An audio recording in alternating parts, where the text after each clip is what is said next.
Start The clock. streaming. Don't cross the stream. Don't piss the streams. All right, let's do this thing. Brian, glad to see you join me in the wiki, which I've already set up for the next chapter. My Audacity I closed. totally forgot about the wiki, actually. I also did, but My it seems like they Audacity got it closed. Do you handled. mind if we clap again? Oh, shoot. Okay. Why did it crash? Yeah. Okay. Well, we're recording this, so let's do it on 3. 1, 2, 3. All right, that's good. I refuse to clap ever again. Just because you have the clap doesn't mean you can concerts or No, nothing. performances. I just broke my hands by doing that.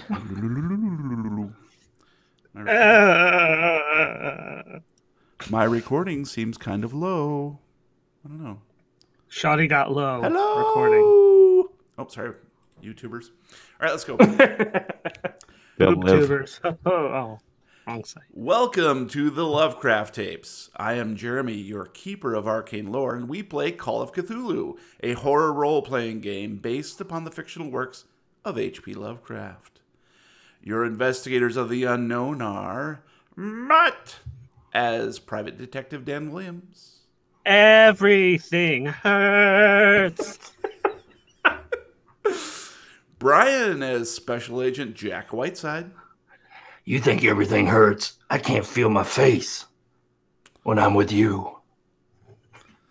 Gabe as Special Agent Roy Arroyo, These guys are wusses. I've gone like 11 hours without a nap and they're complaining. Yes, I know how that can be. Ugh. Well, welcome, players. Let's begin by checking for any letters from beyond. On Twitter. Weird mailbag. That was a weird mailbag, wasn't it? Electronic mailbag. On Twitter, at Bill Shreve says, just recently started listening to you guys and ended up binging up to episode 48. The commercials are hilarious and the actual play you guys do is great. The suspense you build has me over here praying for successful rolls, but hoping to see what happens if you fail. Due to Roy, I am now looking for a screen door of my house. Keep up the great work, guys. That's a good fan right there. Awesome. And on Facebook, Ben Sawyer says, can't believe I haven't liked this before now, unless I'm in an infinite loop of choosing whether to or not. Just saying, when a new ep drops, it makes my day. That's cool. Makes our day too. We get excited. When our ep drops, Yeah. Not an episode. it means we're men now. I have EpiPens everywhere, and when I drop one, That's it. You blow up like a balloon. nice. And Vanian Mirha says, started listening last week. Already caught up. Love the podcast. You and Drunks and Dragons are on every week. Oops. You and Drunks and Dragons are an every week listen for me now. In the latest episode, episode 47 Puzzle Pieces, the investigators pass by Lake Pontchartrain. There's a fantastic song by Ludo about a group of friends who pass Lake Pontchartrain and see horrific things. That's my recommendo for the week. Keep up the fantastic work, fellas. Wait, can they do that? I don't know. This has never happened before. What's the protocol, guys? I think we have to shut down. Oh, Burn everything, Margaret! Goodbye. Infringing on our recommendos. Oh, we appreciate it, actually. And we actually really appreciate that song. We played it on the way to or from, right? Didn't we listen to that? Yeah. On the way to, right? Beer Fest, right? Yep. Wasn't that it? Wow. No. Oh. Ireland. Oh, Ireland, that's right. Yeah, on the road trip to Chicago. Fun. Me and Matt remember that. That was good. Good times. Hey, you guys remember Ireland? Where you didn't go? Why don't you guys whisper to each other? And finally on Google Plus, Frank Delventhal regarding 50.1, The Path of the Righteous Man. Very nice, very dark. I really liked that one. You guys remember that one? The dark Google one? Plus? No, I not always really. remember the dark ones. That's too bad. Wait, there's still people on Google Plus. That's just. I didn't. Wow. Hashtag sponsor us, Google Plus. Hashtag not sponsored. Tick tock, tick tock. Time to pay the bills. Let's take a quick commercial break. Oh. Hi, I'm Jeremy, And tonight we're going to be watching Jaws 20. And we're back. And scene. What'd you guys think of that commercial? Depends. Was Take it it the or one I leave it. did or the one Matt did? I don't know. I think all the stuff I do is great, though. I'm not biased at all. Still waiting for the damn check. Well, here you go, buddy. I knew it. Could I get a check plus? Oh, sorry, that's an audio podcast. Oh. My bad. Now, dear investigators, we begin Chapter 7, Bloodlines. Previously on the Lovecraft Tapes. After a series of mysterious occurrences and encounters in Arkham, Jack, Dan, and Roy travel to Laplace, Louisiana to track down the whereabouts of the Glatmanite cult. Unfortunately, Jack is nearly killed during a late-night freeway chase with some occultists and ends up in the hospital. Dan and Joy... Hey, Joy. How you doing? Hi, Joy. Dan and Roy join forces with Hubert Pretorius Loveland to continue the investigation, which leads them into the Marapaw Swamp. With the help of Rosita, a local guide, they manage to discover the abandoned cemetery, which turns out to be festering with undead, but is also the gateway to the Glatmanite compound nearby. Gunplay ensues. Yet, despite their best efforts, the trio is surrounded and ushered into a series of caverns. Within, the cult leader Tommy Ray attempts to use an artifact containing the spirit of Samantha Blaine to open a portal for a great old one, the Serpent Father Yig. In a last-ditch effort, Dan manages to destroy the artifact before the ritual can be completed. In doing so, he also destroys what remains of his fiancée. The investigators, gut-shot and half insane, manage to escape back to the mainland with the help of Rosita. Dan. You awaken slowly to a bright white room filled with sunshine and tiled walls. A figure stands at your bedside. Blinking back sleepy seeds, the figure gradually resolves to become the form of your compatriot, Roy Arroyo. You're not quite sure, but it looks like he might actually be glad to see you? It's then you realize you're in a hospital bed.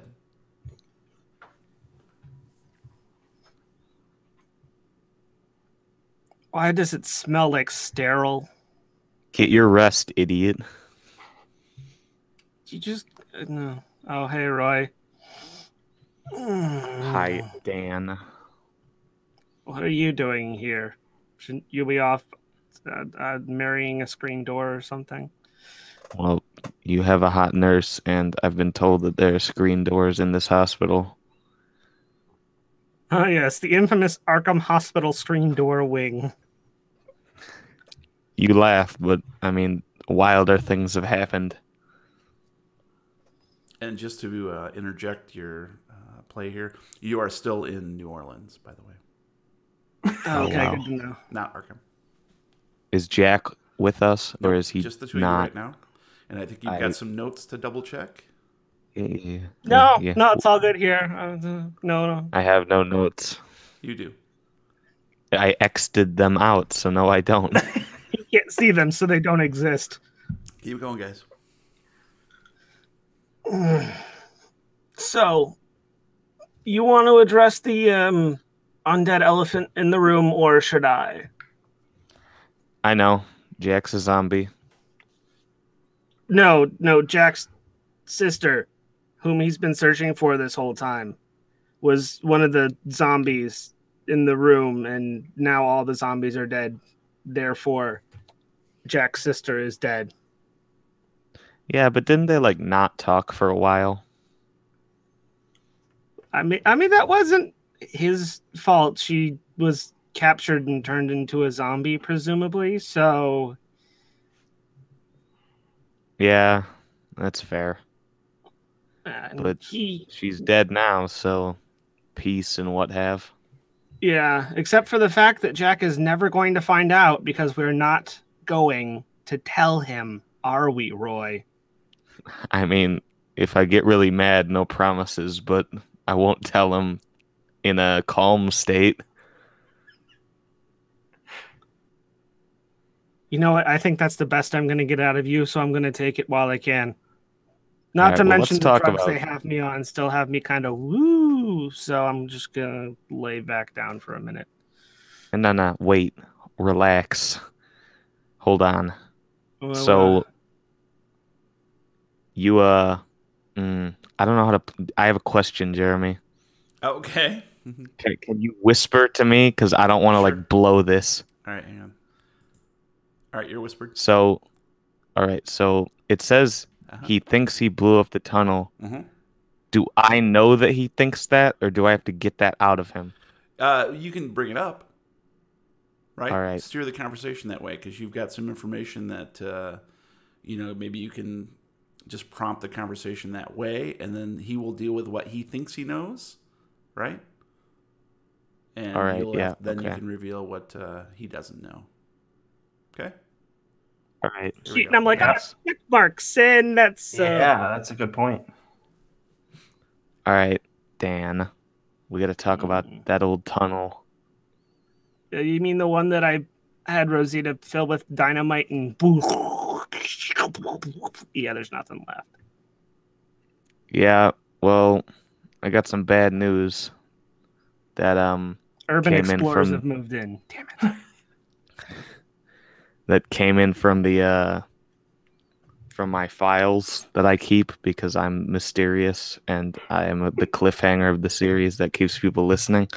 They wouldn't happen to be X-Files, would they? Because I think we'd get sued if that was the case. Copyright infringement and Triple X whatnot. files. So you didn't actually blow it up, Dan. Oh, man. It was all it was all in your head. So there is a chance that those galactic tykes are still out there. Well, that's disappointing. I mean, I set the explosives and walked away without looking and everything, and it was awesome. And also, furthermore, in worse news than that, because it causes more pain. Oh, wow, I get it. Oh, wow, funny. I'm not good at delivering things that I have to say. Rosita is missing. So I don't know if we're ever going to be able to get back there. Okay. Wow. That's disappointing for you, I guess. Where are you going to get the really good stuff from now? Huh? I don't know. And I don't know how to deal with it. I'm a little bit upset that we're not going to be able to get back there, but I'm more upset that I have to lack out on the good stuff. I don't know. Maybe if you ask nicely, the nurse will give you some morphine. How does that work around here? Can you get some morphine and give it to me? Yeah, I'll hook the IV up to me and then hook one up to you, and we'll just share. It's okay. I agree. How else are we supposed to save money? The prices here are ridiculous. That's what I'm saying. And it's I'm not going to help pay for it. So you got to give me some morphine for free. And as you finish your conversation, a man comes into the room carrying a clipboard. Despite his black lab coat and despite his black lab coat and Korean harem pants, he carries the unmistakable air of a confident physician. Mr. Williams, Mr. Royal, I'm Dr. Kirk. Glad to see your... And then his head drops to his chest, and he starts to softly snore. Hey, Roy, go poke him with something. I think you're going to die, Dan. Yeah, probably. Go poke him with a needle, or preferably a used one. All right, I'll walk over and I'll thump him in the head. And just as you're about ready to thump him in the head, a nurse comes in and sort of gives you a sidelong look. And she goes, sorry, He has a condition? Why are you giving us a bum doctor here? Oh, he's fine. He just has a little bit of a problem. Hang on just a second. And she walks up to him and starts rubbing his earlobe and leans in and whispers something into his ear. Why don't each of you give me a listen roll? Oh boy, that's gonna be. Hey, when are we gonna upgrade our stats? Side note. Soon. Oh, I needed a 70 and I rolled a 23. That's a hard success. Rigid. Hold up, I can't find it because I'm bad at math. All right, I needed a 20. I got a 68.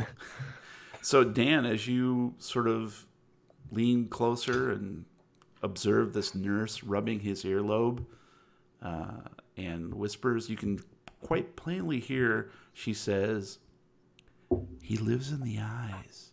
He lives in the eyes." And then Dr. Kirk's eyes snap open and he smiles at you, recovering nicely. He looks down at his clipboard while the nurse slinks away with a wink. "Now then," Kirk continues, tugging unconsciously at the low crotch of his pants. "What do you make of this?"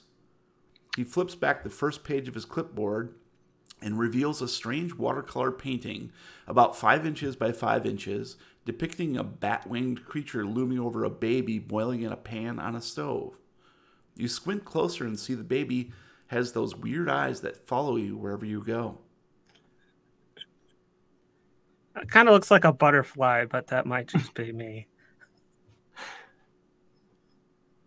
Roy, what do you see in the painting? I think that it's really impressive, and it reminds me of my childhood. Right. Dr. Kirk seems sort of disappointed. "I'll do better next time." He crumples the painting and tosses it into a nearby trash can, filled to the brim with other similar crumpled papers. You're both free to go, fit as fiddles, or at least ukuleles." He turns to leave, but then stops suddenly. Your friend, Mr. Whiteside, has been asking about you. He's down the hall in room 9. I think he said..." And then his head drops down and he starts snoring again. Get the Quick, nurse. let's strip all the clothes off of him before he can wake up and go. Oh, yeah, or we could get the nurse. Raging I need him to be a part of our group. Go. Get him. Go. Okay, I'm Dude. going to slowly kind of swing my legs over the edge of the bed and Yeah. put them down onto the floor and kind of give me a minute to readjust. And then I'm going to slowly stand up and I'm going to kind of slowly stand up, make sure I'm holding on to something so I don't, immediately fall over. And then when I am confident that I can stand on my own 2 legs, I'm going to start walking towards the door of the room to go grab the nurse. And that is our standing podcast for today. What you don't realize is that I did that Kill Bill thing to you while you were in the hospital. And you have a set of keys that says... Why is that nurse wearing an eye patch? So Dan, as you sort of take stock and sit up in bed, you're surprised to find that there are no bandages on your stomach, and actually you're not. You don't have any sort of IV or anything like that. You feel much better than you expected to feel. It's almost as if you've been healing a lot longer than you thought you were. So what you're saying is I now have 6,000 hit points, right? Not quite yet. Oh. But it's as if you thought you had been in the hospital a week, but you've actually been here a couple weeks. Okay. And It's clearly, been 30 years, Dan. and you've, Why do you look exactly the same, Roy? I don't age. and yet, why don't you go ahead and give me an intelligence roll, Dan? Oh, we know this is going to fail. God damn it, Gabe, look at what you've done. I needed a 50 and I rolled a 76. That's a fail. All right. Only because Gabe jinxed it. So you're kind of confused as to what the heck is going on, but you managed to get up with no problems. You're not woozy or anything. You feel pretty darn good. Now to go enter that jump rope contest. I'm going to win the Double Dutch Trophy this year for sure. And Roy, as Dan is getting up out of bed, what are you doing? I'm just watching him, kind of laughing at his struggles. He's making Kind of poking the doctor, trying to wake him up.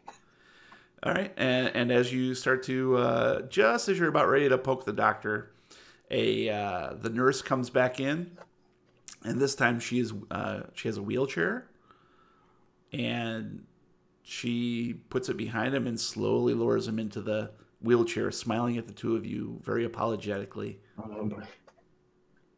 Wait, can you wake him up? I have a question for him. No, I'm sorry. He doesn't. He's on his own timeline. Like I said, he's got a condition. So, but the two of you are free to leave anytime. Bye. And she wheels him away. But where are my clothes at? Oh. There is a locker nearby. Okay. Louisiana's weird. Sorry to fans in Louisiana, but you know it's true. Yeah, no arguing now. I'm going to head over to the locker and pull out my clothes, and then I'm going to go get dressed because hospital gowns are not the most comfortable nor fashionable outfits around. Okay. Disagree. Agree to disagree. So, yeah, you get dressed and no problem. All your belongings are there. So you feel like the old Dan Williams, more or less. Oh. 30 years older. Where'd my kidney go? Oh. So, you ready to go find Jack? I know you've really been looking forward to having him back, Roy, so... Can't, I just get hospitalized so we don't have to look for him? I mean, there's plenty of sharp things around here if you're really that intent. You want to get the hospital sued? We could make a good amount of money that way. Can that be this scenario, us suing the hospital? Self-mutilation is not okay. Come on, and I'm going to grab him and drag him out of the room and down the hallway towards room number 9. Or up the hallway. 9. I don't know where we are in reference number to. 9. Jack, you awaken slowly to a bright white room filled with sunshine and tiled walls. 2 figures stand at your bedside. Rubbing away the crust of slumber, the figures gradually resolve to become the forms of your compatriots, Roy Arroyo and Dan Williams. You're not quite sure, but it looks as though they're happy to see you. It's then you Quick, realize... put the Sharpie down. He's waking up. It's then you realize you're in a hospital gurney. What? Blueberry! What the... Morning, sleepyhead. I can't believe you wake up saying blueberry. I woke up saying what? Glad to see they put your face back on. Bad news, they put your face on upside down. What the hell are you talking about? I really thought that they could give you an upgrade, but I guess not. No, I mean, they don't work miracles here, Gabe or Roy or whoever you are. I'm reading something at the same time and looking at the name under your picture. How about we just focus on what's going on now? You don't remember the hillbillies in the truck who shot your face off with the shotgun at the beginning of the last chapter? Chapter? What the hell are you talking about? When we arrived in Louisiana, you were driving the rental car that I had purchased. I remember the car. And then there was a truck that was chasing us. I don't remember no truck. There was a truck full of cultist hillbillies chasing us, and they pulled up alongside us because we hit an alligator. Hold on, let me go back. I don't remember a truck. How would I remember hillbillies if I don't remember a truck? Okay, just tell me what happened. There was a truck. Will you please tell me? There was a what truck. Happened? There was a truck. Wait a minute. We're going to be here all day. It's the truck. Truck. I'm sorry. Go ahead. So we were driving down to Laplace in the rental car. Oh, the place. Yeah. And a truck came up behind us and started chasing us. We tried to get away, but because our drive auto sucks, we hit an alligator. Damn it, Elon Musk. The truck pulled up alongside our car, The guy in the passenger seat leveled a shotgun at your face and then proceeded to remove it with said shotgun. Roy, give me a mirror. Oh, Give me the mirror. Face. I'll go Oh. rip the mirror off of the wall and bring it over to him. I look at myself. They did a pretty good job. Just a few bit of scars here and there. Don't worry. Yeah, but you don't chicks realize scars. how handsome you were beforehand. Oh no, I realize. Now I have character. Hey, I've been having these weird dreams this last entire week. What have you guys been up to? Fighting a cult of undead, trying to stop him from releasing some big dude from a rock in a wall. Something about snakes. Whoa. Something about snakes. Yeah. In my dream, there was like this huge snake, half man, half snake, and he was eating my sister. Which half was snake? This is important. Well, ironically, the upper half, the lower half was just flapping around a bit. It was a little disturbing, more so than you would think. A lot of baby oil. Your sister. Wow, I thought you hadn't seen her in a long time. I haven't I'm gonna seen kinda her look in over years, Roy. but she was clear as day, a young woman. And she Yeah, I was, don't know if she you was recognize her or not. silently screaming for me to help her. Tell me about these snake people. Well, there was a like a graveyard, like dead people buried in the ground graveyard. Like the Monster Mash type? Yes, but it was abandoned in the swamps, so it was overgrown with stuff. Mm-hmm. And on one side of the graveyard, there was a tunnel which led up to a compound, which is where the snake people were living. Okay. The what were they called, Gabe? The They were like what were they called? The help me out here, Roy. stalactites. Lactose. The Galactic Stalactite. That's such a weird name. I don't name the cult, man. I don't name the cult. Anyway, so we get there with the help of a friend of ours, a friend of mine, a guy named Dr. Hubert Pretorius Loveland. He helped out Charles when he woke up after the whole. That's another story. He made anyway, you seem calm. Snake, I'm really lost here. What happened? Okay, so long story short, we ended up in a cave. Okay, with the leader of the cult. He was holding a black box, and on the wall there was like a big black rock, and there was something moving inside of it. And he was going to use the box he was holding, the black box that he stole from Blaine Manor. The obsidian box. Yes. Oh. To open a portal to let this thing out. And so to stop him from doing that, I tried to shoot the box, but I missed. But the bullet ricocheted off of the ground up into a stalagmite, which dropped and landed on his hand, which was holding the box, which crushed the box, which meant he couldn't open the thing. So you stopped him. Yeah. You solved the mission. Well, I didn't. I mean, we solved is kind of a.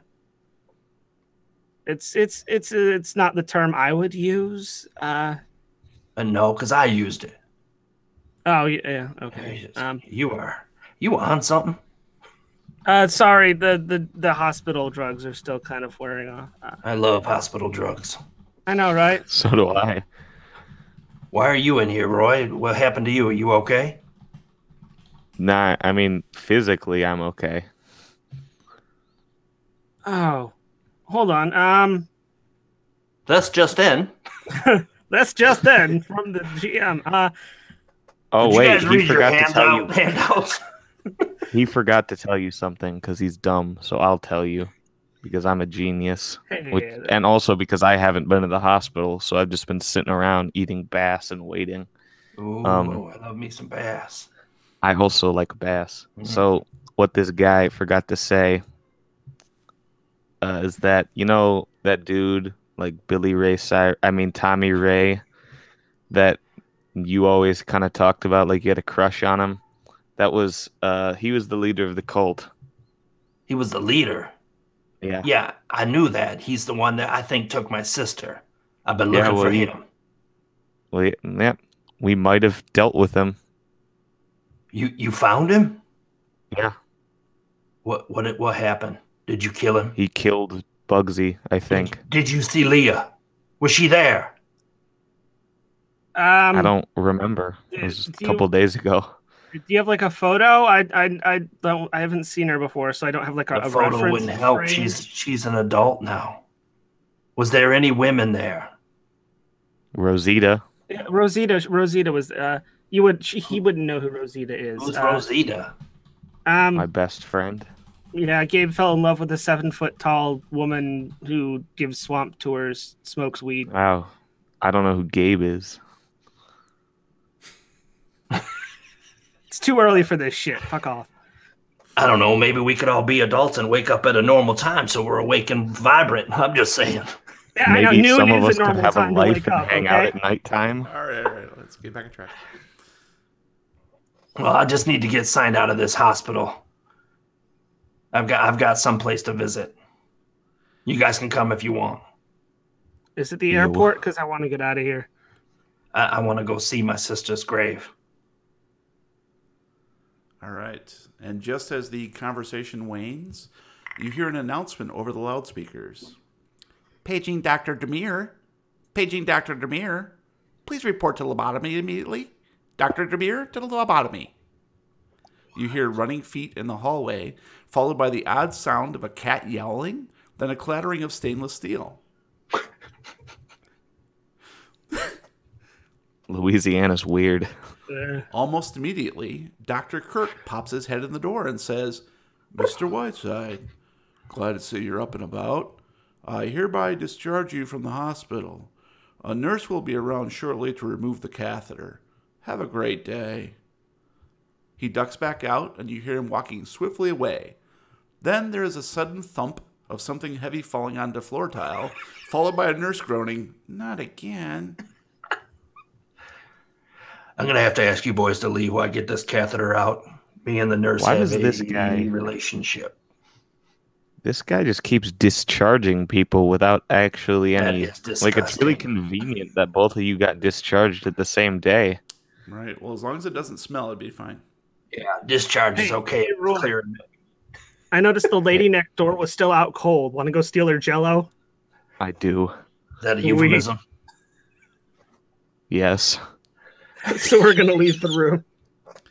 All right. So Dan and Roy leave Jack's hospital room while a nurse passes by them and comes in and closes the door to take care of a little catheter business. And while he's having that done, which will only take about 15 minutes, and then he'll be up. Anybody else here who came with you to the hospital was also damaged? I could go talk to that doctor again. He was a pretty cool guy. I'm gonna walk up to the nurse's station and say, "Excuse me, Yes, dear. I'm looking for a friend of mine who might have came in with us. His name is Loveland, Doctor." Oh, yes, Hubert Loveland. Pretorius. Yes, I got him right here. The three boys came in with Rosalita's, right? Yeah, Or Rosita? Or Rosa? What was her name? Rosanna Dana? Rosita. I kept calling her Rosalita at some point. I wake up every morning and I see your eyes. Rosita, Rosita. And that's enough of that, because we're gonna get a copyright strike. No, it's a different name. Totally different. Completely different song. Doesn't matter. It's YouTube. If They'll Weezer copyright can do strike it, you we for can fun. do it. Oh, well, yes, he's right here. He's up on the second floor. Okay. You have a room number on the second floor? Let's say it's 6. Okay, I was just thinking that the second floor is just one giant open space, no walls or anything. No, it's just one big one. This is like a huge bed. We'll be here in 3 days. I think he's being discharged today, so I think he's fine to take visitors if you want. Okay. Thank you. Thank you very much. No problem. Roy, we're going to the second floor. All right, but if that doctor comes in again, I gotta investigate because I feel like he has a deep, dark backstory that I want to get into, and if we leave the hospital, I'll never have a chance to again. Well, then you are not in luck. I know for a fact he's gonna come in and tell Hubert that, oh, even though I haven't looked at your records and I'm not even a real doctor, then you're free to go. So that's my chance. I mean, he does have very low luck, so... Hubert. Yes.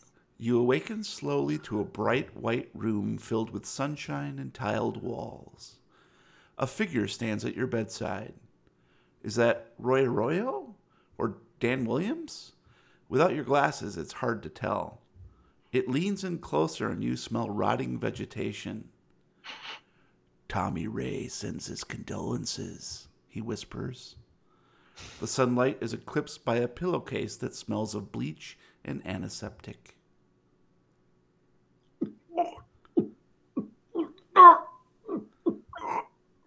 So, Roy and Dan, you make your way up to the second floor, and after a few minutes of trying to figure out which direction to go, you determine where room 6 is. And it looks like it's slightly ajar. The door is. Is the door a door or is the door ajar? The door I'm is ajar. confused. The door Who is replaced this door ajar. with a jar? A horse is a horse, of course, of course.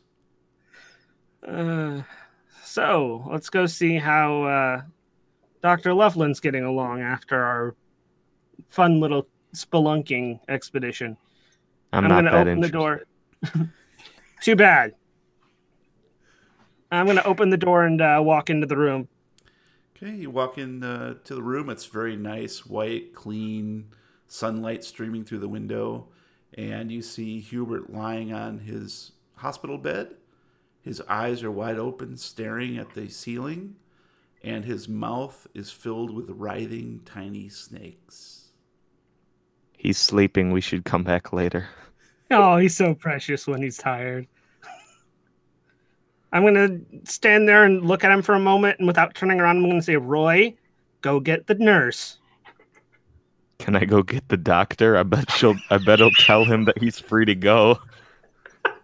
Roy, go get a damn nurse. All right. I'm going to disobey orders and wander around looking for that doctor. All right, so we'll cut the scene there. The local New Orleans authorities chalk Hubert's death up to some sort of infestation, a freak occurrence. They refuse to listen to any theories regarding obscure cults or snake gods, and the FBI isn't willing to commit more time or resources to any investigation. In fact, they've explicitly ordered both Jack Whiteside and Roy Arroyo to return to Boston headquarters for evaluation and potential reinstatement. Before the three of you fly back, however, Jack visits Fernier Cemetery alone. He stands at the graveside of Celestine Gemma Lacoste with a sad fistful of daisies. Next to the headstone is another, that of Leah Whiteside, but he's brought no flowers for her since he knows the grave is empty. I can't believe I wasn't here, Gemma. I'm so sorry. I promise you and Leah that I will take care of this Tommy Ray. He will be dealt with. If he's not already dead, I will find everybody associated with him and they will pay. I love you for everything that you've taught me. I appreciate you, and I will truly miss you. I'm going to put the flowers gently down onto the gravesite, stare for a couple minutes in silence, and walk back to the car. Okay. And thus was born Snake Man. Snake Man! Never mind that baby oil. Don't mind the floppiness. All right, so we're going to get ready to go to whisper mode here, so be prepared. Over the next couple months in Arkham, your physical ailments heal quickly, but your mental anguish persists. The Bureau provides a therapist for the three of you, to whom you are able to relay your fear and confusion privately. And we'll take care of Dan first. Dan, you arrive at the address given to you, a nondescript building on the grounds of Arkham Asylum, which looms on a hill about a quarter-mile away. Inside, you are ushered from the reception desk into the doctor's office, which is plainly decorated. The doctor is an older man with bright, lively, ice-blue eyes, chiseled tan features, and graying dark hair slicked back. He shakes your hand and indicates you should sit in a modern, leather-upholstered chair placed opposite his desk. It is surprisingly comfortable.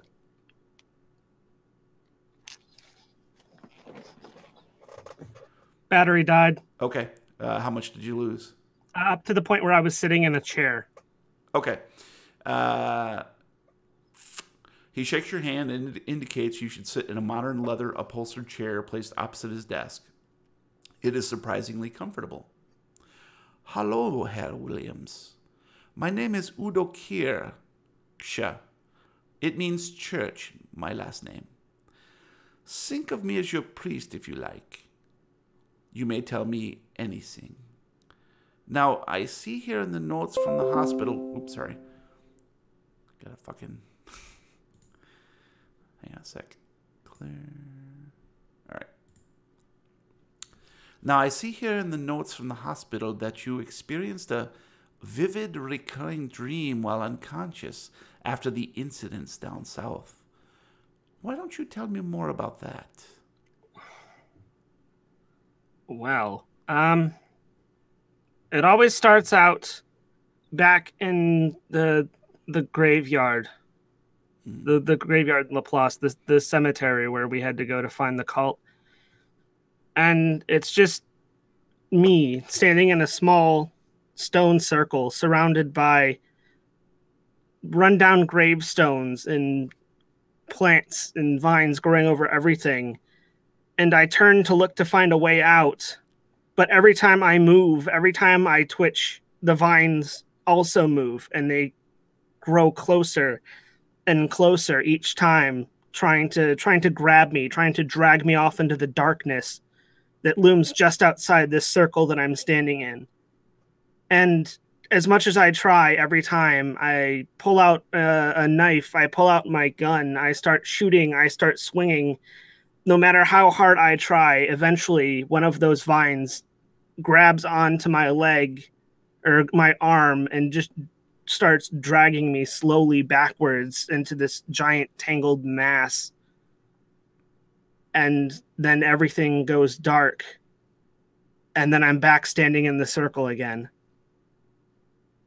Oh, I see. So it repeats. Unfortunately for me. I see. Yeah. Okay. Well, what I would like you to do, Mr. Williams, is over the next few months, we will be seeing each other weekly. And I would like to give you this journal. And if you wouldn't mind, just jot down your notes. Anything strange happens to you, any random thoughts or any more of these dreams, just please jot them down and we will talk about them the next time. Okay. All right. Well, just please remember these are all in your mind, and over time we will take care of this. We will begin to differentiate reality from fantasy.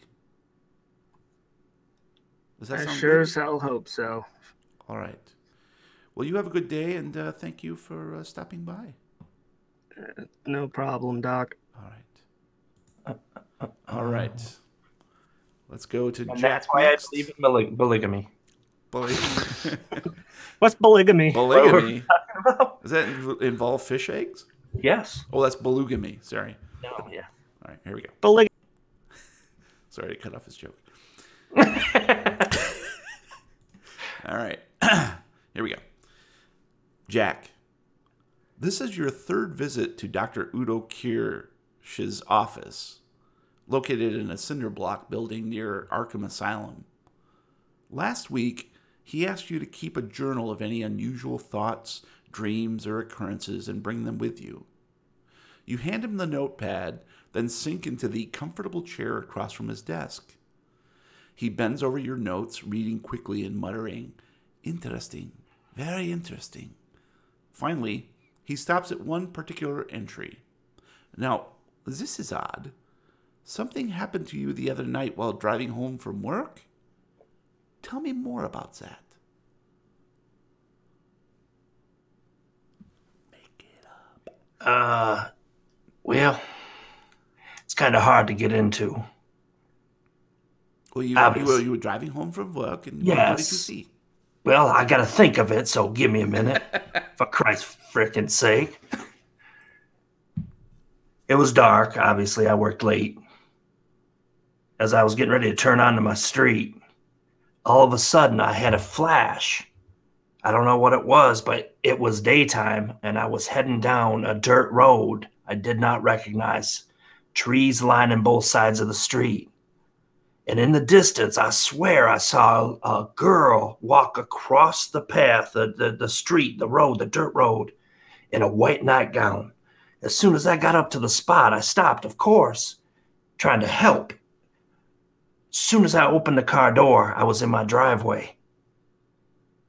Right, it's nighttime again, and my house is in front of me. I have no idea what happened. Yes, I see it from your notes here. You say this figure, this girl, reminded you of your sister Leah? Yeah, but what she would have looked like years ago when she went missing. Oh, very interesting. Have you had any episodes like this before where reality has bended in some fashion? Not while awake. I mean, I've had little things here and there, but you chalk that up to, happenstance. But I have had some dreams, which you know about. I put in journal. But this was very real. I could smell the dust, and you definitely could tell that it recently rained. It was very humid. Windows were starting to fog a little bit. That is so much detail for a dream, for a waking fantasy. Yeah, I don't know what to make of it, but it feels familiar. But I know I've never been in a place like that before. I appreciate that. Mr. Whiteside, I think we're making some very good progress here. If you could just keep entering these episodes into the journal, I think we can find our way out of this fantasy land. I appreciate it, Doc. It's really helping just having someone to talk to. It's no problem. That's why I'm here, and that's why the Bureau pays me so much. I make a lot of money. So if you ever want to, I don't know, maybe get lunch or coffee sometime. No, I'm sorry. That would violate the doctor-patient privileges. So. No, yeah, I understand. I understand. And plus, I'm married, so Oh no, I wasn't implying. No, I understand. When do you think I can get back out there? Oh, it won't be long. I'm sure they will transfer you out of doing the paperwork and the filing. But meantime, just work on yourself. Don't worry about work per se. The Bureau will take care of itself. In the meantime, just put in the commitment and effort into stabilizing your mental health. How does that sound? That sounds fantastic. I really appreciate everything you've done for me. No problem. It's my pleasure. That's why I'm here. So you have a good day, and we will see you next week. All right. Sounds good. Appreciate it. All right. Function. Yeah. And that's why I believe in polygamy. Wait. All right. Let's move on to Roy. Oh, yeah, I get to be whispered too. I'll whisper you like my cat. You know that they're going to be talking mean things about me now. For sure. All right, here we go. Roy, this is your final visit to Dr. Udo Kier's office. Located too close to Arkham Asylum for your taste. Per his instructions, you've been keeping a journal of any unusual thoughts, dreams, or occurrences. You're not used to writing so much, but you feel an alien sense of pride as you hand over your burgeoning notebook, then slouch in the comfortable chair across from his desk. He leans over your latest entries, clearly enraptured. Yes, very good. His index finger follows the handwritten text very quickly, left to right, left to right. The speed with which he reads nearly makes you dizzy. Finally, he stops on the last page. Now, this is strange. Something happened to you the other night while walking alone downtown after the bars had closed? Tell me more about that. So I was walking home from my favorite bar, the Tom Petty bar, where they play Tom Petty all the time. And I sort of noticed I was being followed, but I mean, I'm used to that because I'm just such a famous guy and everyone loves me. So I assumed that they just wanted my autograph or something. And I went to walk over and see what was going on. And even though I had just seen him when I turned around, he was gone. So I was like, okay. I started walking home, keep walking, still having the feeling I'm getting followed. I start speeding up because I'm getting more nervous. Because, I mean, I don't like to be followed. I don't think many people do. And I eventually I turn around and see that there's several people following me. And as I cut down an alley to try and get away, but I'm cut off by another one. They're all in trench coats and they got top hats, so their whole faces are basically enshrined in darkness, and I can't really tell who they are. And I'm cut into the alleyway, and I end up just having to fight my way out and run home, lock all my doors, and I end up waiting all night with my gun at the door, preparing just in case. Yes, that is very strange. Now, as you know, it says here that you've been drinking bourbon. Yes. That could, play with your senses a bit, depending on how much you've had. So clearly, we need to delineate reality from fantasy, and I think we've been making some great progress. And as long as we are both able to recognize that this was probably a drunken fantasy, then I think we probably have done much work. But there is one little detail here in your log that interests me greatly. And you say that the figure that you first saw before the top-hatted figures in the alleyway and all of that, but the very first one, you said he looked somewhat similar to Dan Williams? Yeah. I mean, it might have been him, but it'd be weird. Yes. If he would have just... It would have been weird if he had been going and just didn't come get me. Yes.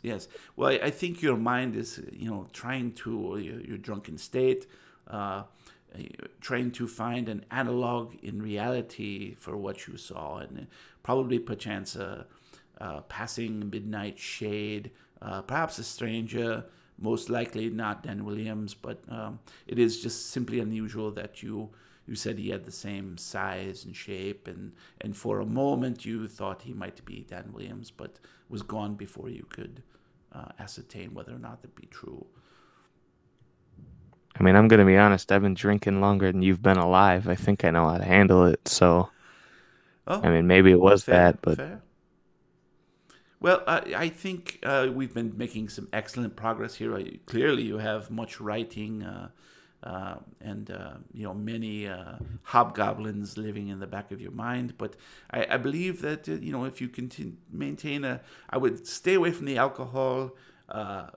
Eat a little healthier, do a little exercise, go out and walk about a bit. Maybe not at midnight or after the bars close. But I believe that our sessions here are complete.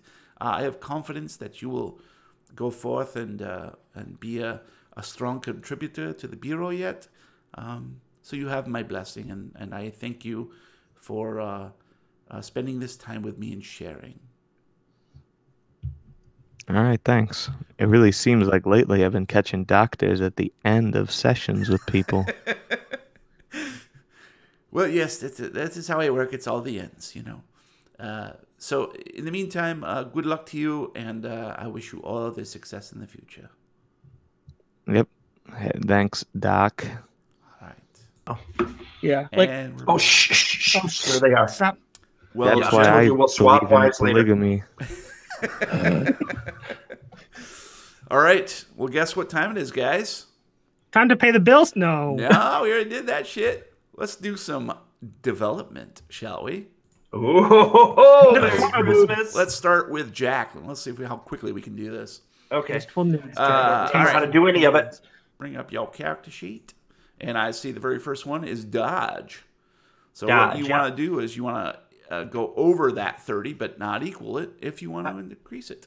All right. I rolled a 57. Woo! Yippee! So roll a d10, please.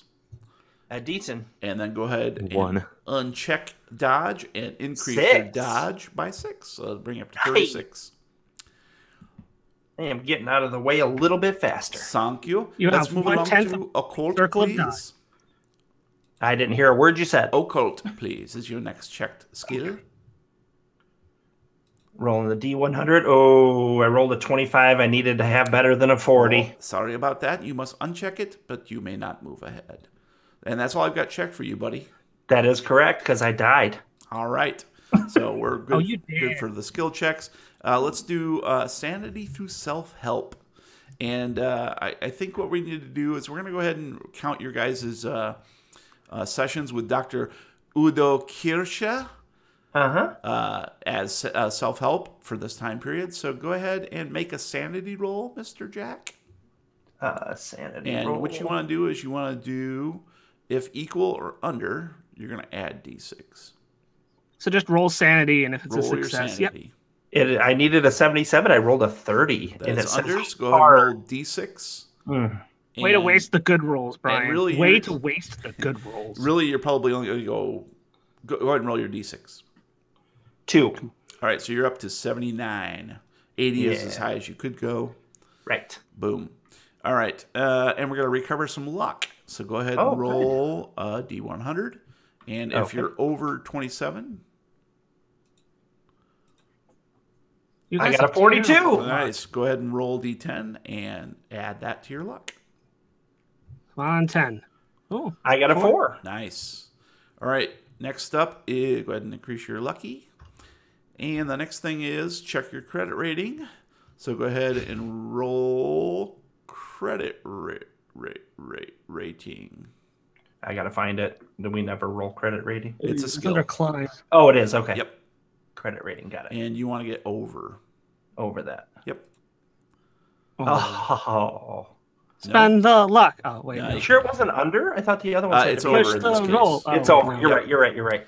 And we're going to skip training. So we're all Okay. done with Jack. Let's move on to Dan Williams. Yay. Yay, Dan Williams. And let's do skills first. Dan Climb Williams. is first. And you're trying to get over your skill, not equal to it. Oh. I needed a 50 and I rolled a 3. Okay, so uncheck that, but you can't increase it. Next up is firearms. Let me uncheck that before I forget. Firearms. I need over a 43. I can't equal. Right. I got a 21. That is also not going to be increased, so uncheck This is the that. one time I want to be rolling really high and it's not happening. Library your use fault. is next. I need over a 26. How hard could that be? Hey, it worked. I got a 52. Nice. Go ahead and roll D10 and increase that. Woohoo! I get 3 points on the library use. That brings me Yay. to 29. Hot damn tamale. Uncheck that puppy, and let's do listen next. You need over a 70. Oof, That's yeah. a rough one. Nope, I got a 60. So no bonus listen points for me. All right. And lastly, spot hidden. I need over a 68. I need a 69 or better. I don't get it. I got a 78. Holy crap. All right. Roll D10 and increase that puppy. 5. Nice. I love puppies. Lots of spots. 73. You're going to see all the spots, but only if they're hidden. All right, let's go ahead and do gain sanity, and we'll go ahead and make a sanity roll as you normally would. I needed a 58 and I rolled a 35. That is a success. Nice. Go ahead and roll D6, and you can increase your sanity That's by that 5 much. points. Nice. Alrighty, and recover luck. 63. And you want to roll luck and get over it. I needed a 44 and I rolled an 80, so that is Ooh, yeah. a good thing this D10 time. and increase your lucky luck. By 1. I got 1 point of luck, boys. Shit. That puts me at 45. I'm still the highest in the group, though. So, All right. And You have finally, more than double me. let's go ahead and do credit rating, please. oh, I'm assuming I can put my hit points back up to 13 and untick the... Yes, hit points are all at full, guys. Okay. Just ram that sucker all the way up. Okay. Credit rating. You need over. Oh, I needed over a 50 and I rolled a 42. Okay, so nothing there, and we're all done with you. Let's move on to Roy.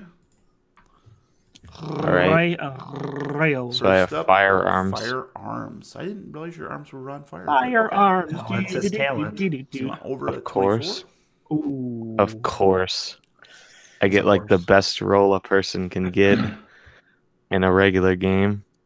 I really needed that up too. What'd you roll? I got a 23, which usually yeah. is a success. Yeah, sorry. So no go on firearms. Uncheck that. And library use need 69 or over a 69 rather.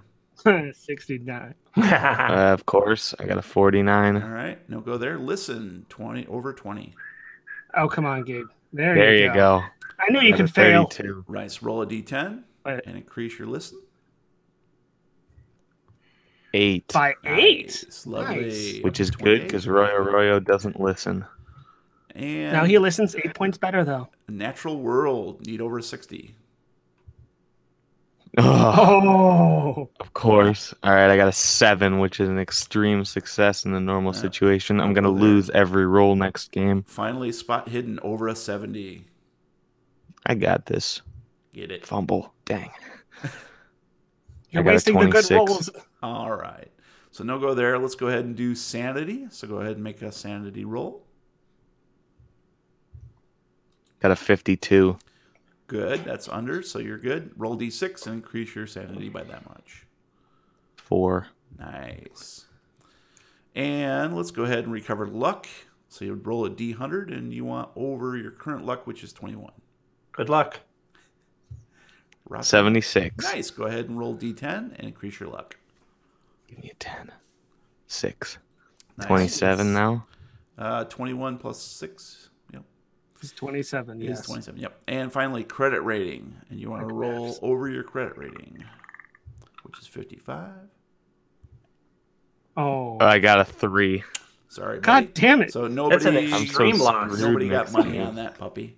We're going to go ahead and skip training at this point. Nice. I don't know. I don't see I skip don't as a know. skill. Why would Actually, I we train probably that? could do some training if you guys like. Yeah. It requires 4 months. So D100 if over gain. Okay. So essentially, let's start with Jack. Yes. Jackie. Okay. Let me bring you up here. So what you're going to do is you're going to pick one skill. Mm-hmm. And you're going to roll a D100 and you want to get over your current skill level for a chance to increase it by 1d10. Now, Okay. you can pick a skill that you don't know, Mm-hmm. so you can learn some brand new stuff, Gotcha. or try to increase one of your current ones. Okay. Can I have just a quick second here to peek? Sure. Okay. Do cool, operate cool. heavy machinery. And time's up. All You can go for drive auto. That way one of us will have a license. right. Exactly. I should learn how to drive, although I don't think it matters. Alligators are everywhere. That's the Damn that's the name of my gators all band, over the Alligators place. Everywhere. I think I'm going to do listen. All right. Just to bump So go that up a ahead bit. and you're What? going to roll. You need over a 49, buddy. Yep. D100, correct? Mhm. Okay. I got a 51. Yes. So go ahead and roll yourself D10 and increase that puppy. I got a 6. Increase it by 6. I am up to 55. Nice. How about you, Dan? In this increased actiony world, I'm going to take my own advice and I'm going to attempt to improve my drive auto in case we get into another car chase. Sweet. You're driving always. Over a I need 20? over a 20. So if I don't pull a Gabe here. I got a 50 Nice. D10 and increase your drive auto. by 7 points. Lovely. My drive auto is now a 27. Hot damn tamale. Nice. And Yeah, finally, well, Roy. mine's a 20. All right, I'm gonna go for fighting firearms. Nice. Firearms. Spend some time at the range. And I assume handgun, Because- not shotgun. Yeah, handgun. Alrighty. Need over 24. Because life's a disaster. Drink Life's the lemonade. beach. Oh. All right. D100 Okay. coming up. 15. Awesome. Life's awesome. Sorry, all your time is spent at the shooting range, but unfortunately, your eyesight just isn't very good at your age, and you've wasted all that time. So, I'm you just so realize you're at a destined to hospital. never be good at it ever again. all right. He never made it into the range. He kept getting stopped at the bar outside of the range. Like But he pull into got the range and then just hop out of his car and walk next door to the bar. He shot the phone out of that guy's hand like 3 times, though. Right. Son of a bitch. Okay, let's continue along here. Son of a bitch. It is nearly a year later since the events in Louisiana. Hubert's death remains unsolved. Rosita is still missing. There has been no whisper of any cult activity in the area. It's almost as if the whole affair has dissipated in the wind. Sorry. My bad. Pull my finger. Jack and Roy are put back on duty at the FBI, but strictly limited to paperwork. No more field investigation, at least for now. But as long as they are able to keep up with the dribble of filing and fact-checking, they are left to their own devices with plenty of time on their hands. Agent Akeley has stepped in to fill the role of still missing Assistant Director Sharon Skinner. He floats through the hallways of the FBI like a ghost, barely there but almost always lurking at the periphery. Jack comes home every evening to his condo, but is taken to sleeping on the couch. He has installed extra locks on all windows and doors, but he still awakens at 2 a.m. every morning, convinced there is something slithering under the covers. Roy returns to family life like a man reborn. The sounds of his children arguing, getting into trouble, seeking out their own adventures is like a balm to his tortured soul. He curls up next to Greta every night in a fetal position, trying not to see the slack, dead features of Bugsy staring back at him from the blackness of his brain. Dan tries to throw himself back into the detective agency, taking almost any case thrown at him, no matter the pay or unlikelihood of solving. As the weeks slip by, he distances himself from Jack and Roy, making one excuse after another. Yet, they still manage to reconvene at Blaine Manor the last Sunday of every month for a brunch of tall mimosas and Dan's famous crepes. Mm-hmm. Roy. It is the last Sunday of September. With October just around the corner, Arkham is a burst of red and gold leaves, with chill breezes rustling through the treetops like the murmurings of dead ancestors. As usual, you've beaten Jack to Blaine Manor. There's no sign of Brenda, Dan's motorcycle, but this late in the season he's probably put it away in the garage. You find the back door unlocked, as it is every brunch day, so you make your way to the gloriously screened-in patio just off the kitchen. On the table, you see a piece of paper fluttering in the autumn breeze, secured by the ceramic butter dish. Even from a few feet away, you can tell it's in Dan's handwritten scrawl.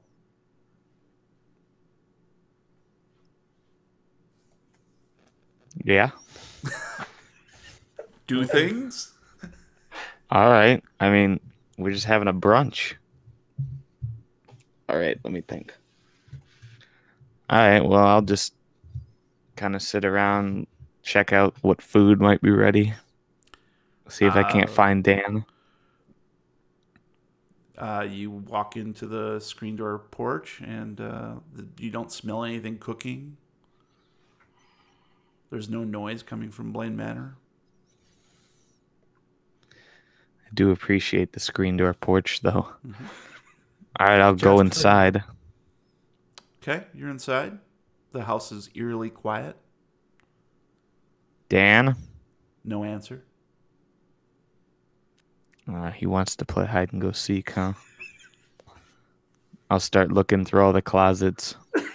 I'm in the sex dungeon. Oh. I dropped the key to the cuffs. Ooh. Ouch. So you do a cursory glance around the house, and clearly no one's home. He's probably in his sock drawer. Maybe the handwritten note underneath the ceramic butter dish might provide a better clue. I don't know about that. That's true. I'm not. You did fail your rolls, didn't you? Skill check. The doctor said to stay away from cholesterol, so come on. The butter is dangerous. He Roll for butter. I failed all of my rolls, so I'm not exactly in a position to say I'm a good detective. All right, fine. I'll bite. I'll go read the note.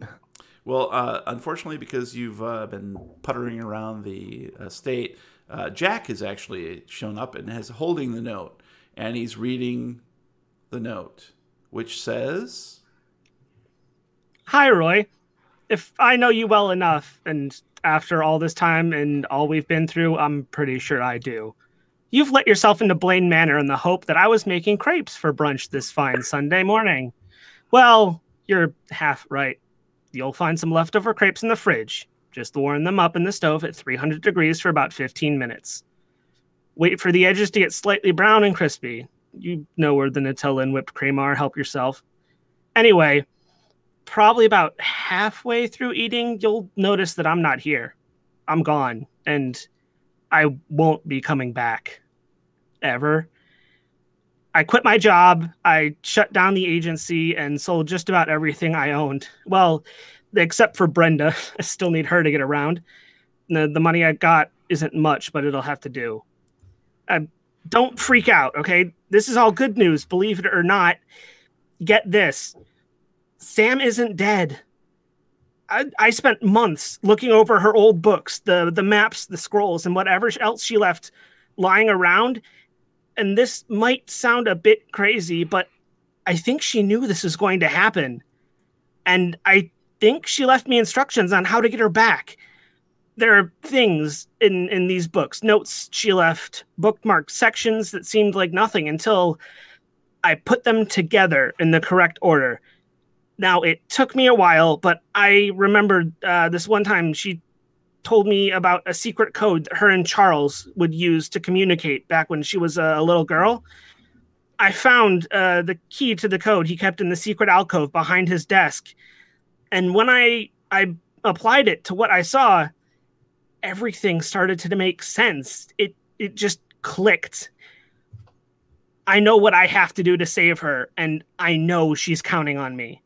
Now, this plan involves the borrowing of several artifacts protected by people who wouldn't just willingly give them up to a trio of intrepid investigators, FBI badges notwithstanding.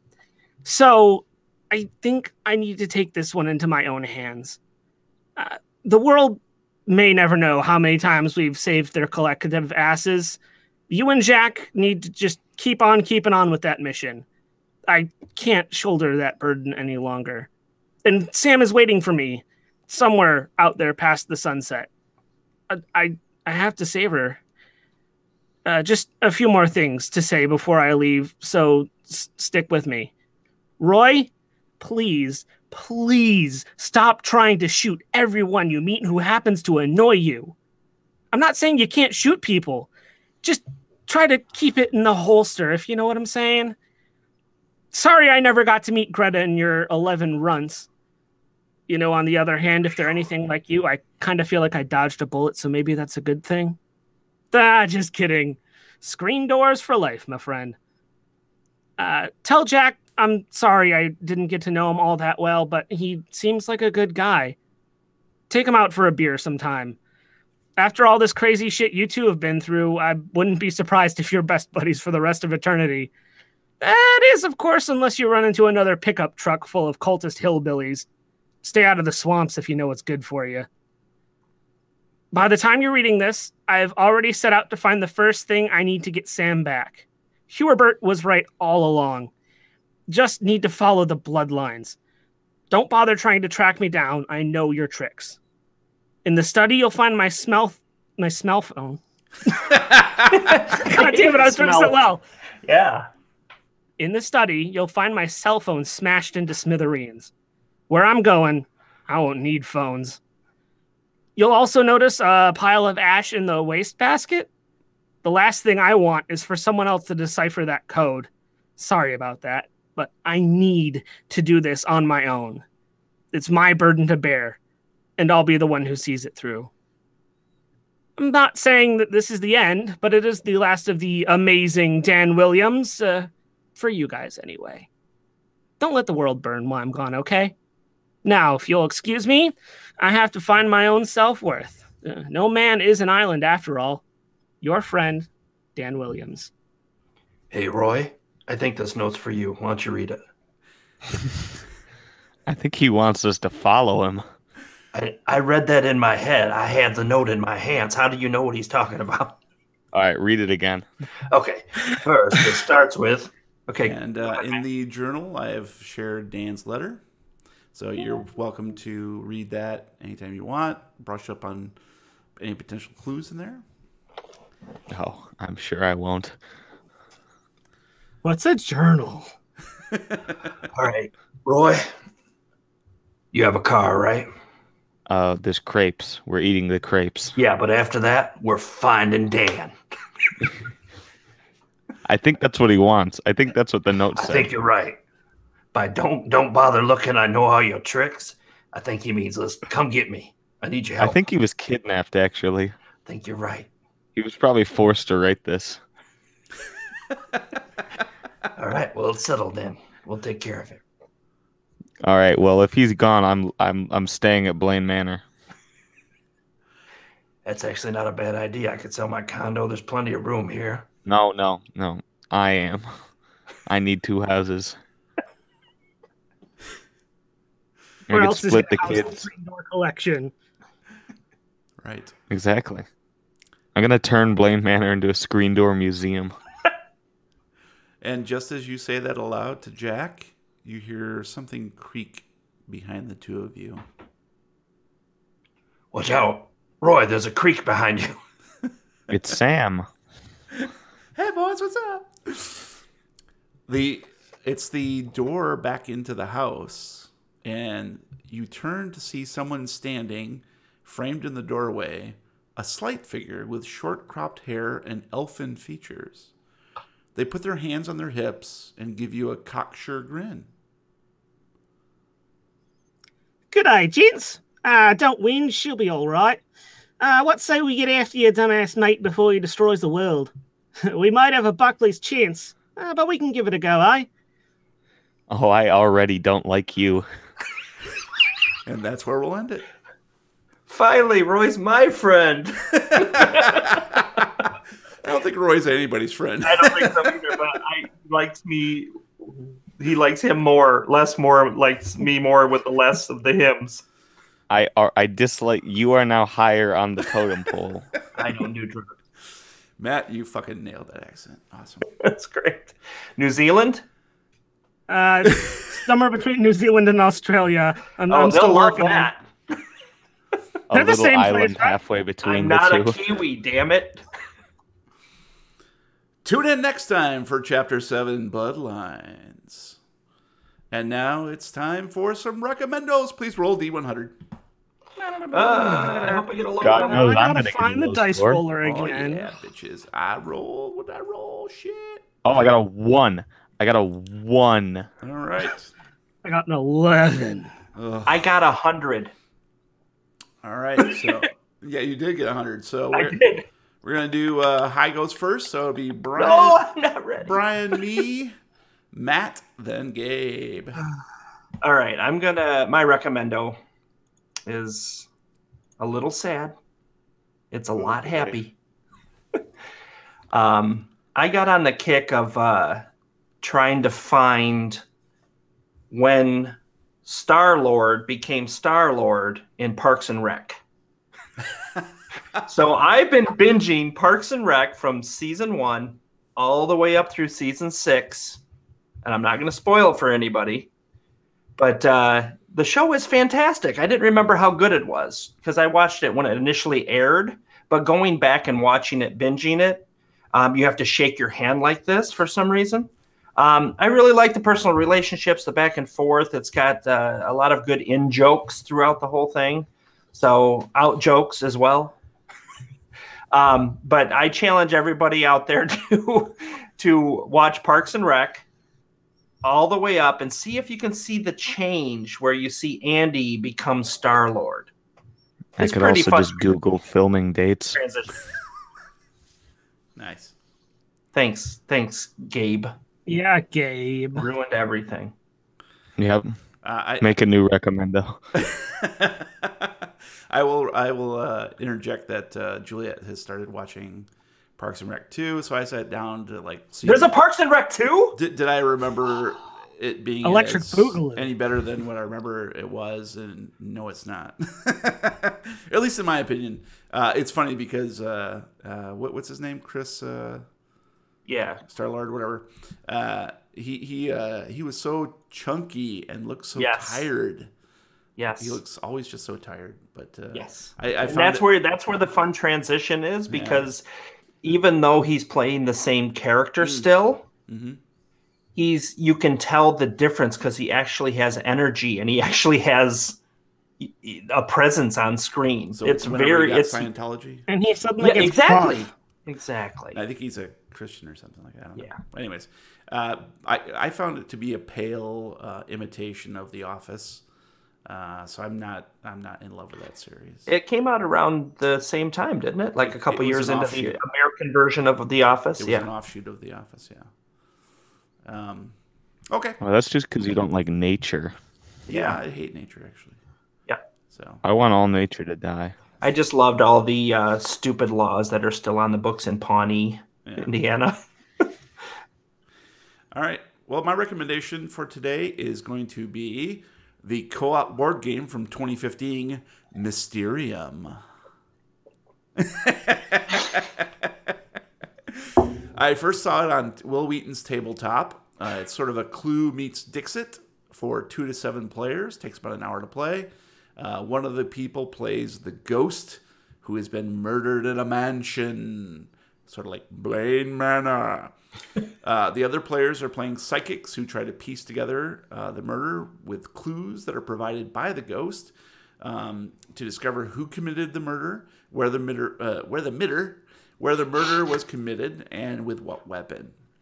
All of the psychics must solve their individual clues in the time limit. Then all psychics must arrive at the same conclusion to solve the murder.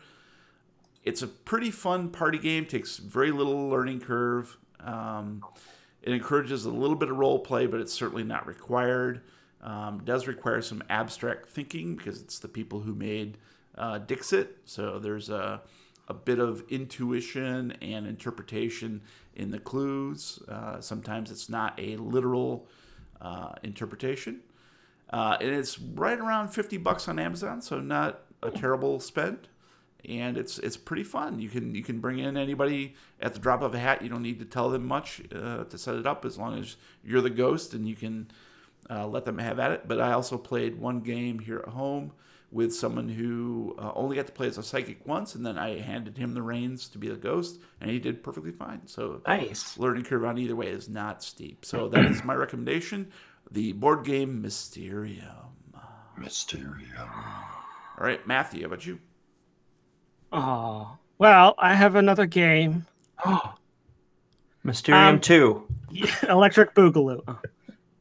I'm going to recommend a game called Night in the Woods. Night in the Woods is an adventure exploration game by developer Infinite Fall. You play a character named Mae Borowski. She's a college dropout who decides to go back home. She returns to her hometown, which is a failing mining town called Possum Springs, thinking, trying to go back to get things back to where they were. She wanted to relive her life at home. So she comes home and she tries to, reconnect with her family and find all of her old friends. But she comes home to realize that things aren't quite the same as they used to be. The people that she were friends with before, they've changed, they've grown, and into possums. Yes. And and there are weird things happening around town at night. So this is it's a very story-heavy game, and it folds out into this really amazing tale of wanting to come home and wanting to relive your glory days, as it were, only to have to learn the lesson that life moves on when you're not there.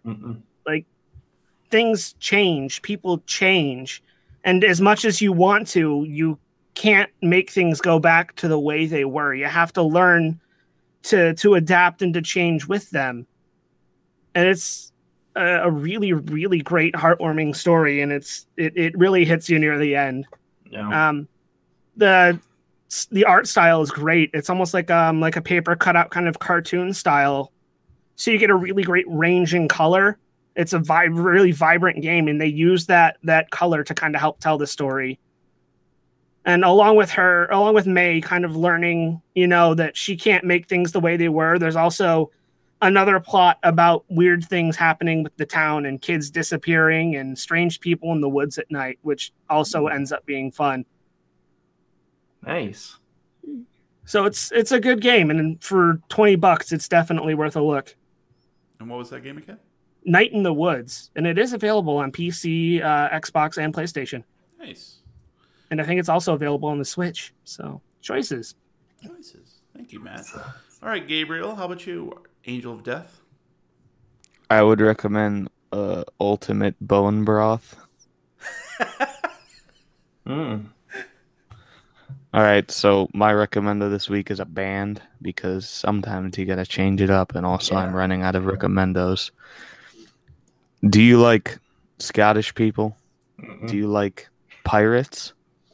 Do you like heavy metal? Well, we got the thing for you here in this commercial that isn't a commercial.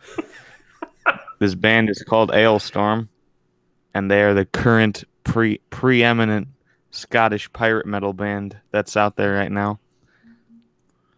And it's just, it's exactly what you think it is. Because they just take songs about being a pirate and make them heavy metal songs, and then just happen to be Scottish people. They're extremely good. In fact, they've taken like some modern day like pop songs and like converted them into pirate songs and made them infinitely better, and I think those are actually some of their best songs. So that's Ailstorm. Pretty simple recommendo. Give it a look. They're actually like way more popular than I thought they are. At least one of their songs. Pretty much all their stuff's on YouTube, Spotify, all that good stuff. So give them a good look. All right. Cool. I definitely will. Unfortunately, that's going to be it for this episode of Lovecraft Tapes. Thank you for listening. Please subscribe on Apple Podcasts, Google Music, Podbean, Spotify, Stitcher, or anywhere you download your regular podcasts. If you like what you hear, please leave us a review. Meanwhile, you can find us at thelovecrafttapes.com with links to all our recommendos and social media channels, including Facebook, Reddit, YouTube, and our Discord server where you can chat with us in real time. You can find me on Twitter at Lovecraft Tapes. And if anybody has any help for me to get this accent down a little better, because I always have room for improvement no matter what you try and do, you can find me on Twitter at The Real Weird Kid. And if anyone wants to offer me free sensitivity training to other accents, you can find me at Lovecraft Gabe. If anybody wants to just complain about what Matt's doing, you can reach me at Brian Podcast. I have no idea what you're talking about. Well, until next time, roll for Xanity. Xanax. Xanax. Lil Xan. Sponsor us, pharma companies. Hashtag not sponsored.